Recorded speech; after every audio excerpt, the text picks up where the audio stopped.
वाह गोकुल भाई, बिरयानी तो तुम्हारी बड़ी जोरदार महक रही है। साहब जी, बस ईमानदारी से बनाता हूँ और कुछ नहीं। खैर, आदेश करिए, कितनी प्लेट दे दूं? भाई बिरयानी तो हम फिर किसी दिन खाने आएंगे।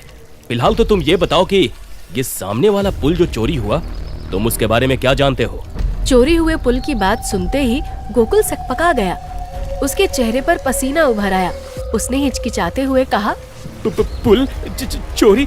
मुझे तो कुछ भी नहीं पता साहब जी। हाँ, देखा था कुछ लोगों को आते जाते, पर पता नहीं कब पुल चोरी हो गया। इसके अलावा मुझे कुछ नहीं मालूम। गोकुल कुछ तो छिपा रहा था। उसे इस कदर घबराया हुआ देखकर हवलदार लखन ने आवाज सख्त करते हुए कहा, अरे जो पता है साफ साफ बोल दे, वरना थाने ले जाकर जब लठ बजाना शुरू करूंगा ना, तो तोते की तरह सब बकने लगेगा, समझा? कोयले की हल्की आंच पर पकती हुई बिरयानी की भीनी भीनी खुशबू ने गोकुल के ठेले पर खड़े ग्राहकों को मदहोश कर दिया था। अरे गोकुल भाई, अब दे भी दो बिरयानी, वरना मुझे भूख से चक्कर आ जाएगा। हाँ, मुझे तो बिल्कुल भूख ही नहीं थी, पर गोकुल की स्पेशल हांडी बिरयानी की महक नाक में जाने के बाद मेरे पेट में 10 प्लेट की जगह बन गई। गोकुल ने कोयले के ऊपर से एक हांडी उतारते हुए कहा, अरे थोड़ा सब्र रखो भाई लोगों, सबको मिलेगी भरपेट बिरयानी। बस थोड़ा अपने गांव की बुजुर्ग काकी को तो पहले चखने दो, उनका इस बिरयानी के बारे में बोलना जरूरी है। इतना बोलकर गोकुल ने हांडी का ढक्कन खोला और गर्मा गर्म बिरयानी प्लेट में निकाली। घी में पकी हुई खिले हुए चावल और नरम पीसों वाली बिरयानी की रंगत देखकर कई ग्राहकों के मुंह से लार टपक गई। फिर उस बिरयानी को गोकुल दूर बैठी काकी के पास ले गया और उन्हें खिलाते हुए बोला, काकी, अब बताओ ये नए तरीके से पकी हुई हांडी बिरयानी कैसी है?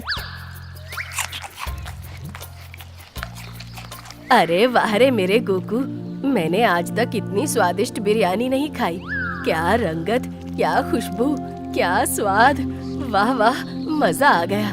ले तू भी खा। इतना बोलते हुए काकी ने गोकुल के मुंह में ही बिरयानी का निवाला डाल दिया। गोकुल आंख बंद करके बिरयानी का स्वाद ले ही रहा था कि तभी उसकी आंख खुल गई। उसने देखा, ये क्या, वो तो अभी भी जेल में ही है और ये सब सिर्फ एक सपना था। उसकी आंखें भर आई। उसने खुद से ही बड़बड़ाते हुए कहा, ये सब क्या हो गया? आज से कुछ दिनों पहले जो जिंदगी में जी रहा था, वो अब मेरे लिए सिर्फ एक सपना बनकर रह गई है। गोकुल दोबारा लेटते हुए अपनी पिछली जिंदगी के बारे में सोचने लगा। आखिर क्या हुआ था गोकुल के साथ?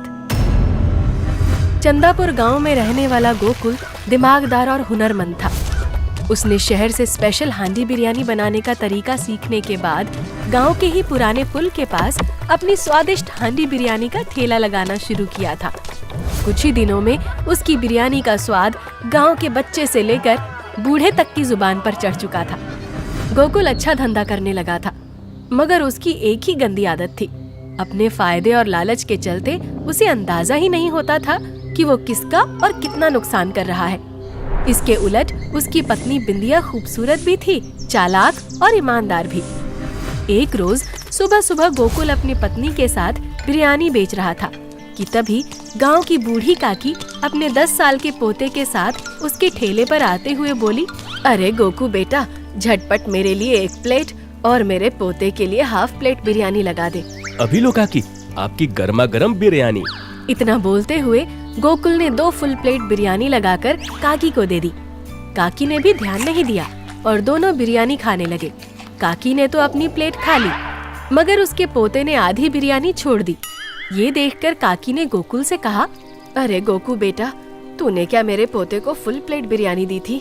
हाँ काकी, मैंने आप दोनों को फुल प्लेट बिरयानी दी है।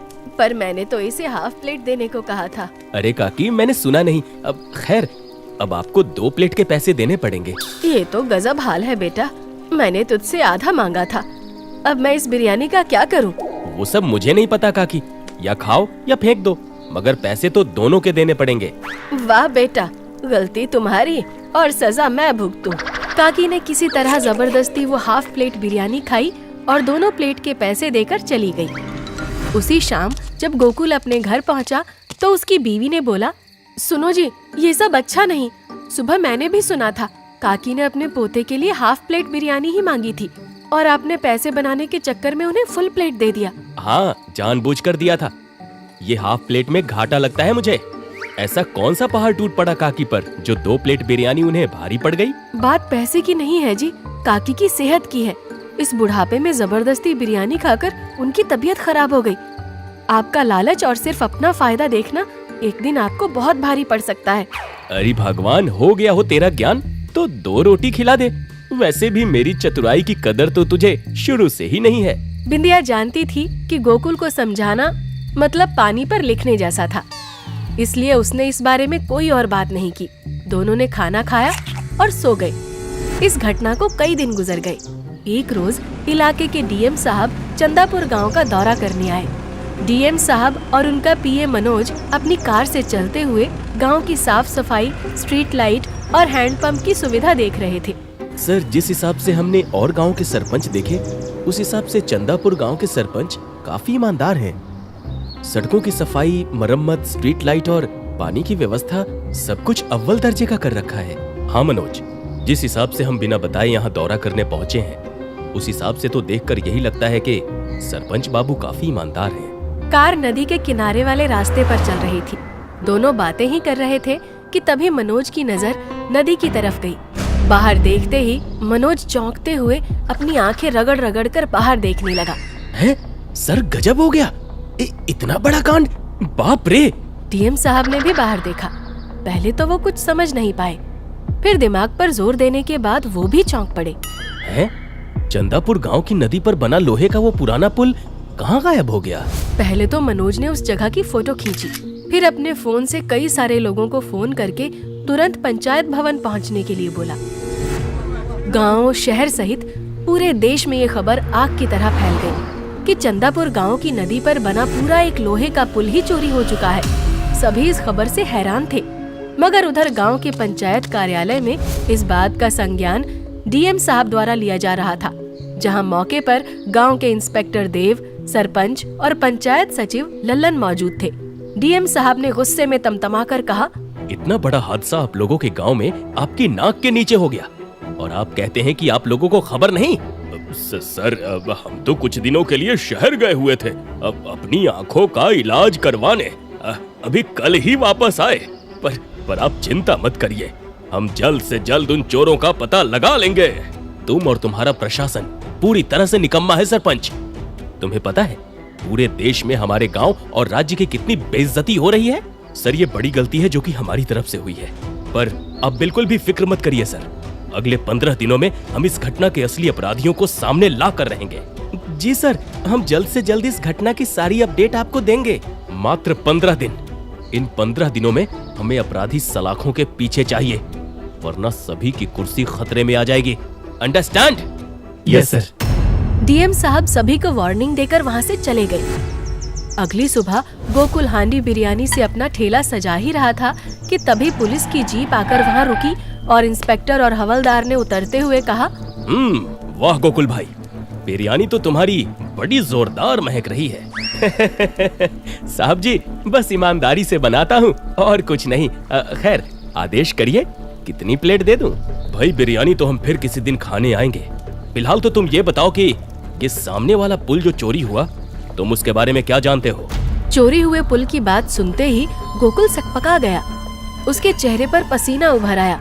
उसने हिचकिचाते हुए कहा, पुल चोरी? मुझे तो कुछ भी नहीं पता साहब जी। हाँ, देखा था कुछ लोगों को आते जाते, पर पता नहीं कब पुल चोरी हो गया। इसके अलावा मुझे कुछ नहीं मालूम। गोकुल कुछ तो छिपा रहा था। उसे इस कदर घबराया हुआ देखकर हवलदार लखन ने आवाज सख्त करते हुए कहा, अरे जो पता है साफ साफ बोल दे, वरना थाने ले जाकर जब लठ बजाना शुरू करूंगा ना, तो तोते की तरह सब बकने लगेगा, समझा? थाने और लठ का नाम सुनकर गोकुल और ज्यादा डर गया। तब तक उसकी दुकान में कुछ ग्राहक भी इकट्ठा हो गए थे। उन्होंने भी बारी बारी कहा, अरे क्यों झूठ बोलता है गोकुल भाई, मैंने खुद देखा है, कई सारे पुल काटने वाले मजदूर तेरी ही बिरयानी खाने आते थे। हाँ इंस्पेक्टर साहब, मैंने भी देखा है। दोपहर का खाना वो लोग यहीं खाते थे। उन्हें करीब से किसी ने देखा था तो गोकुल भाई ने। गोकुल बुरी तरह फंस गया था। उसके मुंह से आवाज ही नहीं निकल रही थी। फिर इंस्पेक्टर के कहने पर हवलदार ने उसे गिरफ्तार किया और थाने लेकर चला गया। शाम होते होते सरपंच पंचायत सचिव लल्लन और अपने भांजे दीपू के साथ पहुंचा और गोकुल को देखते हुए बोला, मैंने गांव में और कई लोगों से बात की इंस्पेक्टर साहब। सभी ने बताया कि गोकुल न सिर्फ उन्हें बिरयानी खिलाता था, बल्कि उनके इस्तेमाल होने वाले औजार भी हिफाजत से रखता था। अरे मुझे तो पक्का पता है उन चोरों के साथ पूरी तरह से मिला हुआ है, वरना उनसे बातें करके इसे शक कैसे नहीं हुआ है? इस पे डंडे बरसाओ, सब उगल देगा। गोकुल बुरी तरह फंस चुका था। उधर जब ये बात बिंदिया को पता चली कि गोकुल को पुलिस ले गई है, तो वो दौड़ी दौड़ी सरपंच के बंगले पर पहुंची, जहां सरपंच अपने भांजे दीपू से बातें कर रहा था।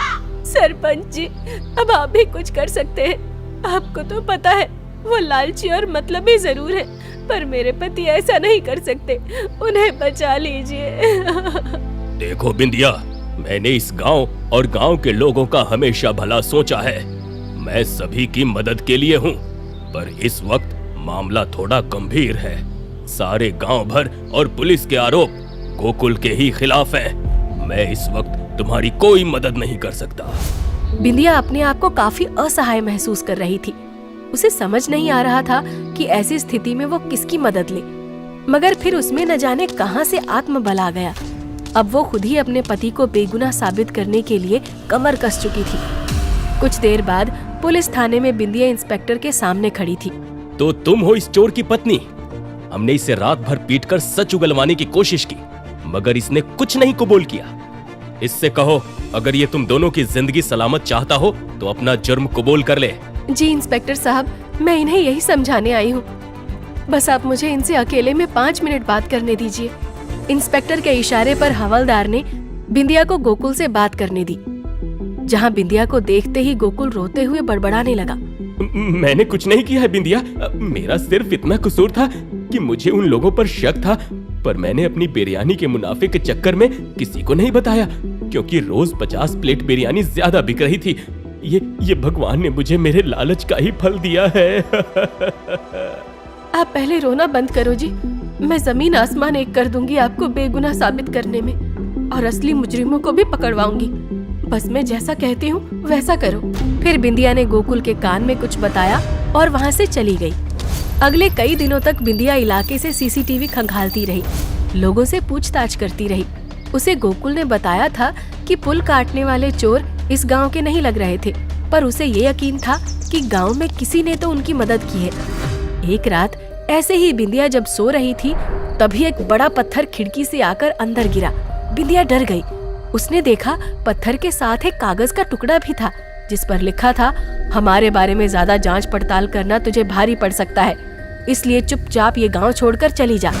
बिंदिया पहले तो डर गई, फिर उसने चौंकते हुए कहा, ये राइटिंग तो मैं पहचानती हूँ। ये तो। आने वाले दिनों में बिंदिया गांव से गायब हो चुकी थी। इधर गोकुल भी हिम्मत हार चुका था। उसने अपना जुर्म पुलिस के सामने कबूल कर लिया था। आज उसकी मजिस्ट्रेट के सामने पेशी होनी थी। उसके बाद वह हमेशा के लिए जेल में ही रहने वाला था। सरपंच और सचिव सहित गांव के और लोग भी थे थाने में।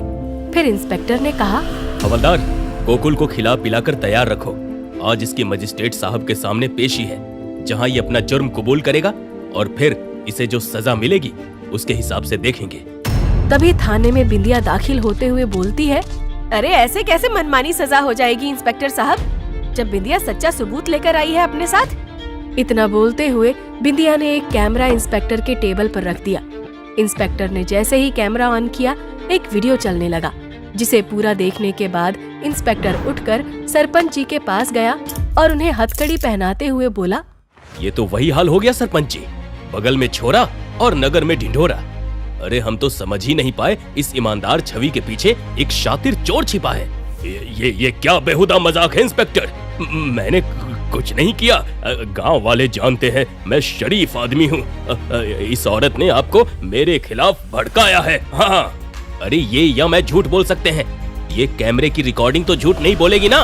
इंस्पेक्टर वहाँ मौजूद बाकी लोगों को भी रिकॉर्डिंग दिखाता है, जिसमें सरपंच जी चोरों के गिरोह के साथ पुल चोरी करने का प्लान बना रहे थे।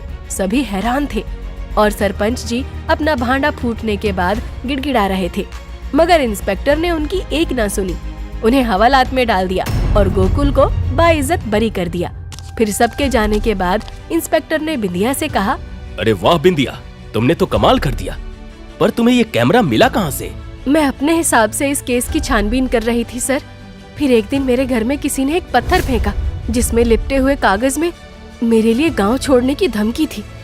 मैंने जैसे ही वो पढ़ा, मैं राइटिंग पहचान गई, क्योंकि पहले मैं गांव के आंगनबाड़ी में पढ़ाती थी। ये किसी और की नहीं बल्कि सरपंच के भांजे दीपू की लिखावट थी। उसकी राइटिंग देखकर मैं समझ गई कि इसमें सरपंच जी का भी हाथ हो सकता है। फिर मैं अपना घर छोड़कर दूसरी जगह रहते हुए दीपू को ब्लैकमेल करने लगी कि मैं उसे जेल भिजवा दूंगी। कुछ दिनों तक डराने के बाद उसने कबूल किया कि उसने सरपंच जी के कहने पर ऐसा किया। फिर क्या था, थोड़ा और चढ़ाने के बाद उसने सरपंच जी की छिपकर रिकॉर्डिंग की हुई वीडियो भी मुझे भेज दी, जो मैं आपके पास लेकर आई हूँ। मगर दीपू है कहाँ? फिलहाल तो वो भाग गया है इंस्पेक्टर साहब, मगर बहुत जल्दी वो भी आपकी गिरफ्त में होगा। पुलिस थाने से गोकुल को लेकर जाते हुए बिंदिया ने कहा, देखा पतिदेव जी, आपकी बिंदिया का कमाल। इसीलिए मैं कहती थी, लालच बुरी बला। तुमने सही कहा था बिंदिया, लालच बुरी बला है। अब तो मैं बिना आधार कार्ड के किसी को बिरयानी नहीं बेचूंगा। हाँ। उसकी इस बात पर सभी हंस पड़ते हैं और फिर बिंदिया गोकुल के साथ वहाँ से चली जाती है।